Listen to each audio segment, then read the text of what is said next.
news, everyone. I'm gonna make him an offer he can't refuse. I see dead people. Wait a minute, Doc. Are you telling me that you built a time machine? Out of a DeLorean? And knowing is half the battle. What, the deuce? Must have the precious. And I'll form the head! You are part of the Rebel Alliance and a traitor. Take it away! What you talking about, Willie? Wow, infotainment.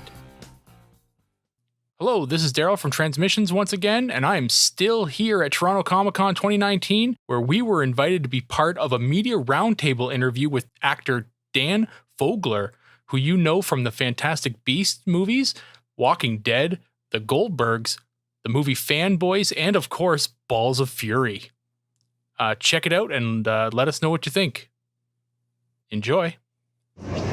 Hi. I'm Jeff from the GCE. Thanks for doing this. Sure, man. All right.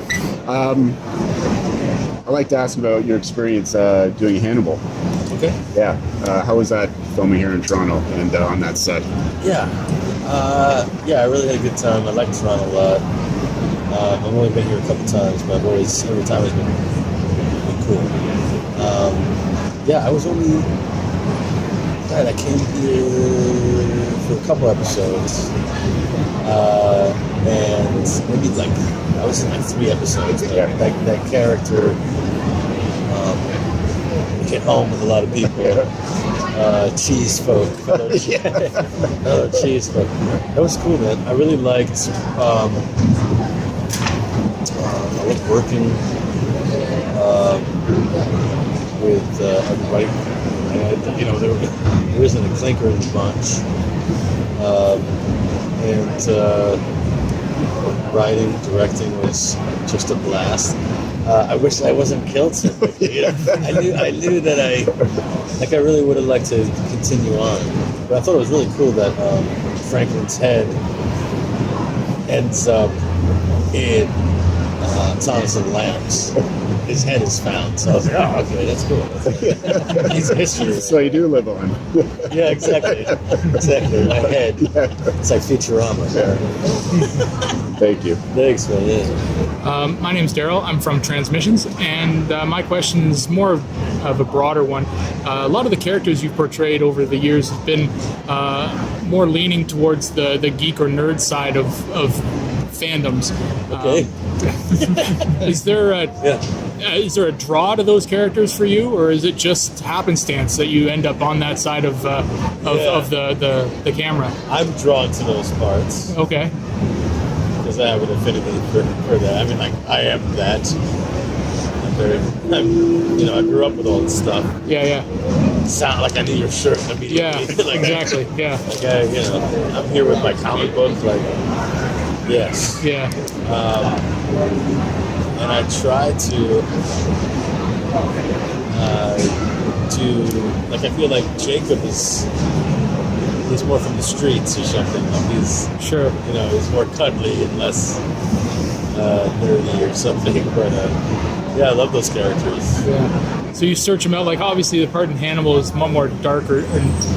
Yeah, that guy. Right. They said, hey man, do you want to come and do this role? And I was like, hell yeah. I didn't even know what the hell it was. And then I was like, this is an odd duck. Wait a minute, I'm not telling jokes or anything. Yeah. And I always try to find a comedy and stuff. Sure. I feel like I make some more humor, but yeah, Franklin was one of the more, that was fun, man. I'm a character actor. I love playing characters. I feel like his knowledge of cheese and Rachmaninoff is just so far beyond anything that I could fathom. It's cool playing people who have higher IQs. Of course. Yeah. Right on. Thank you. Yeah, sure. Hi, I'm Luke. I'm from The Extra Mile. What's it like to get the opportunity to connect with fans at an event like this? It's cool.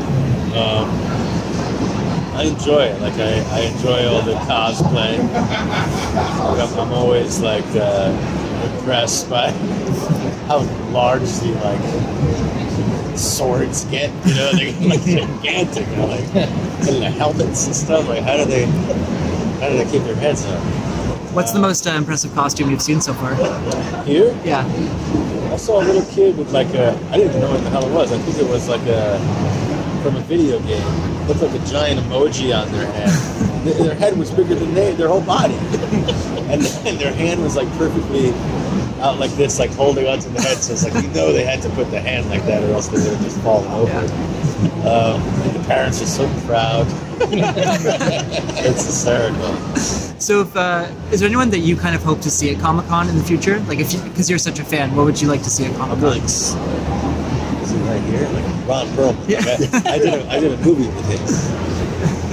I got to be in the scene with him, and I'm still like, oh my god, it's Ron Perlman.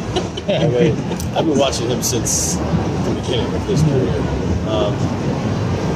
Who would I want to see? Maybe in the morning. Yeah. It'd be really cool to meet Frank Oz or something. He's done that's everything. Someone that would cover so many different genres for me that I feel like would probably do a Comic-Con. Thanks. Yeah, sure. I'm Ben from the Media Roundtable. If you mentioned you're a big fan yourself, what's your favorite kind of franchise? And if you had your pick, what kind of major franchise would you want to be a part of? Yeah, I love Star Wars. That's what I grew up watching. The first three.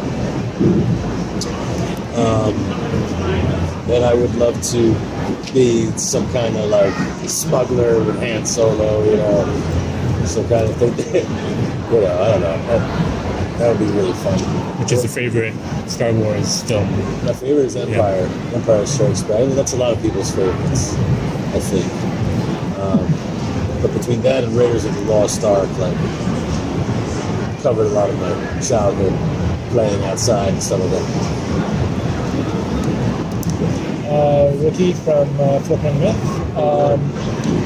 So, in the Fantastic Beasts franchise, you're Jacob. He's a muggle, and he's thrust fairly quickly into it because he's not going to school. He's in the middle of all this danger and this ruined wizarding world. So, how do you think that will affect Jacob going forward now that there's this huge conflict in the wizarding?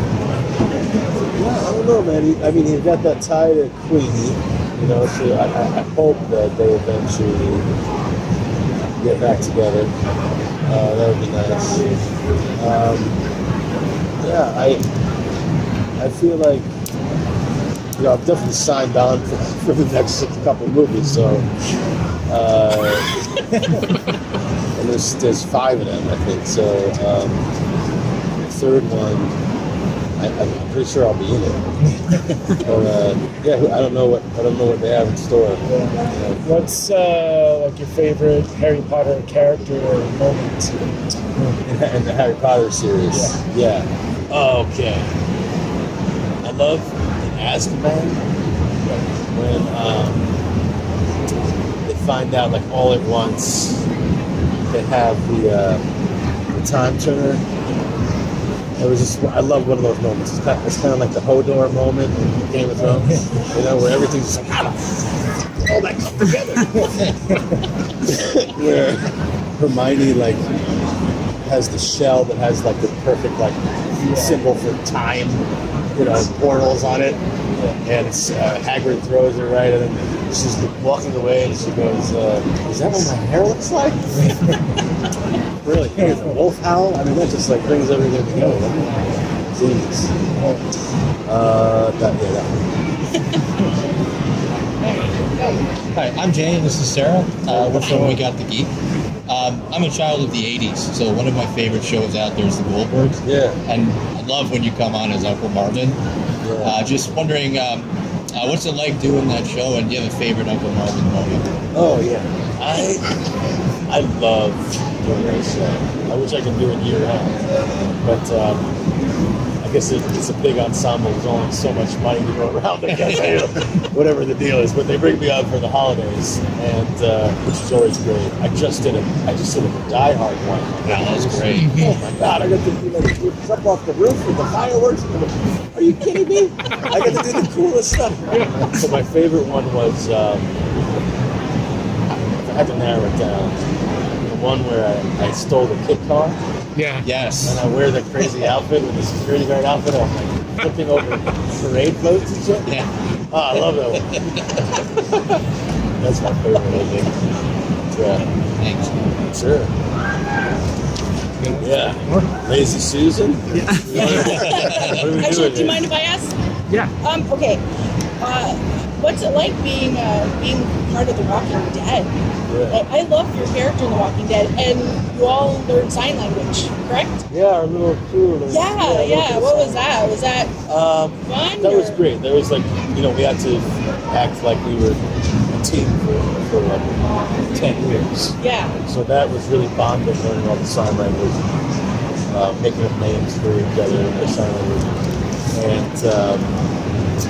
And that's like, it's like learning, it's learning new languages, learning new skills. So it's very intimate and focused. Yeah.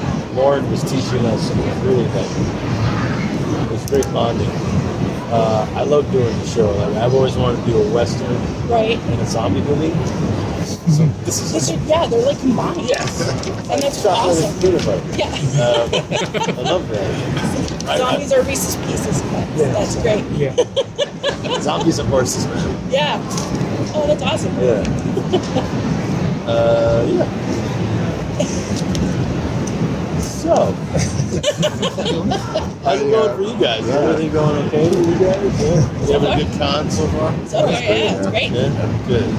This is the highlight, though. Right now? Right now. Oh, yeah. Wow, you guys, everyone's got to print that. It's all taped. So Nice. We just finished watching Fanboys yet again. Oh, good. So it's one of our favorite movies with you. And what's your favorite part?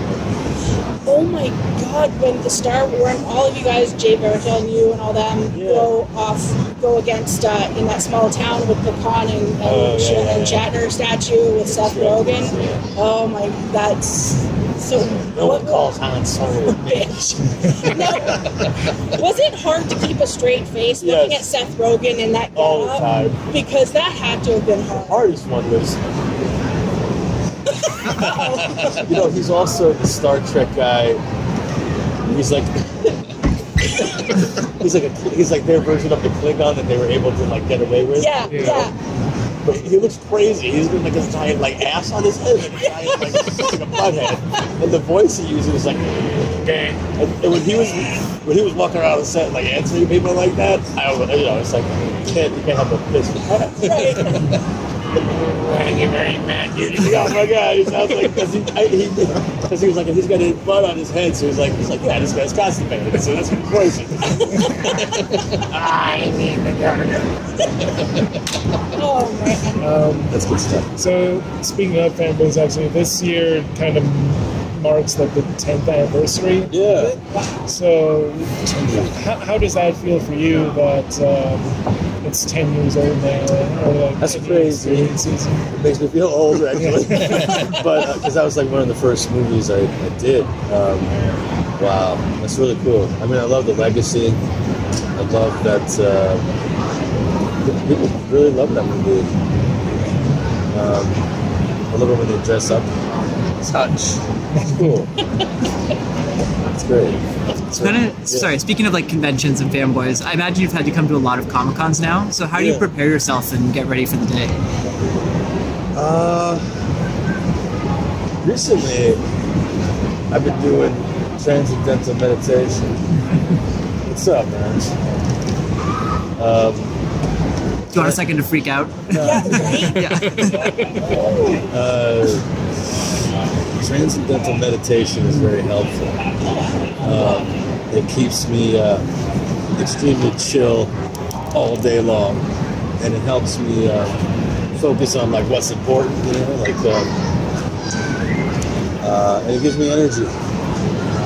It's good stuff. That's what I do. Cool. Yeah. What was your experience like on Balls of Fury? That's what I was. I had a blast. That was great. How does a movie like that get made? Like ping pong. I don't know if they can make that movie nowadays. That was like part of that Like the other one they made alongside that was Blades of Glory. Yes. Yeah. How did they make that one? You know, there was a bunch of like, okay, they all had the same music too. And like, all right, they were the best movies though. They were so funny. It's like Airplane. You know? Yeah. In the vein of that, like. And those big come and go. Yeah. Those kind of movie, Naked Gun. Like, so much classics. Fun. Yeah. But that's also in the same vein as like one of my favorite movies, which is Young Frankenstein. Mm-hmm. And that's like one of the first original versions of that. Yeah. You know, where you take a genre of a movie and you spoof it. Oh, yeah. And so, man, Balls of Fury was so cool. Just hanging out with Chris Walken. Oh, yeah. Oh my God. Yeah. Such a blast, man. For a young actor, just to be like, wait a minute, I get to star in this ridiculous movie that's based on Enter the Dragon, and I get to like do Big Mouth. I don't like these sideburns, but I get to hang out with Chris Walken. That's cool. Yeah. Basically, yeah. The fact that he was in it, I would have signed on. Yeah. Awesome. So in the original Harry Potter franchise, you know, lots of famous faces just popped up. And in your guys' franchise, there's also like a ton of famous people, like Zoe Kravitz and Johnny Depp just popped up. Who would you love to see in a future movie in the franchise? In Fantastic Beasts? Yeah. Yeah, I would love to see Chris actually as like the Dumbledore of Ilvermorny. Right. You know what I mean? Yeah. That would be so cool. That'd be really cool. Just hearing him say all the different spells. Just like saying it his own way instead of Accio, it would be Accio. Yeah. Accio. Yeah. Aloha Mora. Yeah. Whatever he says. And I think like him and John Turturro as like professors would be amazing. No, I'm picturing it. Yeah. That'd be fantastic. Meryl Streep. Because Meryl Streep. As the McGonagall. Only if you want an Oscar attached to the movie franchise, right? We already do, man. Oh, did you get one? I got one. No. Hey, you got one too, right? No, Colleen Atwood won for costumes. Amazing. Yeah. Great. That's great. So ha! My research. Yeah, man. There's holes in it. What's your favorite Fantastic Beast that they've had so far? I like that Niffler. He's like Harpo Marx, you know? He's very funny. Do a lot without saying. So aside from those films, what are you working on next? I got the run on Walking Dead, and I got my comic books I'm selling here and all over. Moon Lake, Brooklyn Gladiator, and I am working on a couple different movies leading up to the summer when we start all over again with the third Fantastic Beasts. I'm having fun. Any plans on turning the comics into movies in the future? Yeah, I hope so, yes. Yeah, there's always talk about that. Moon Lake, we're trying to turn to a TV show. Brooklyn Gladiator, I would love for that to be like a giant Akira-sized dystopian anime. Who are you eyeing to be in those movies? Do you have an idea? Who am I eyeing? Yeah. I think I could be in Moon Lake. I think I would want to be in several different parts, but I think I'd like this to be the narrator. He's like this he's like Hitchcock on acid.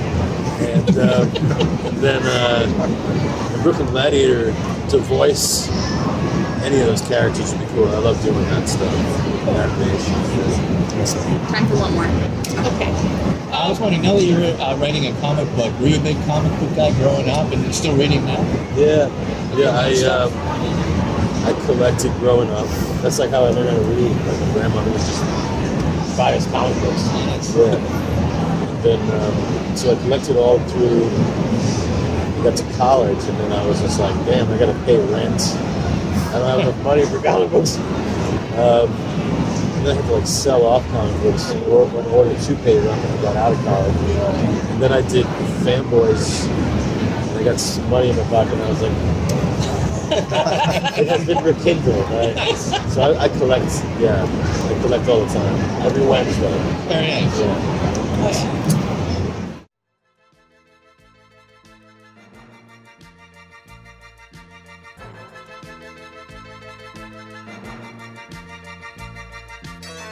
Hey everyone, thanks for listening to this episode of Transmissions. But just because this episode is over doesn't mean the Transformers fun has to stop.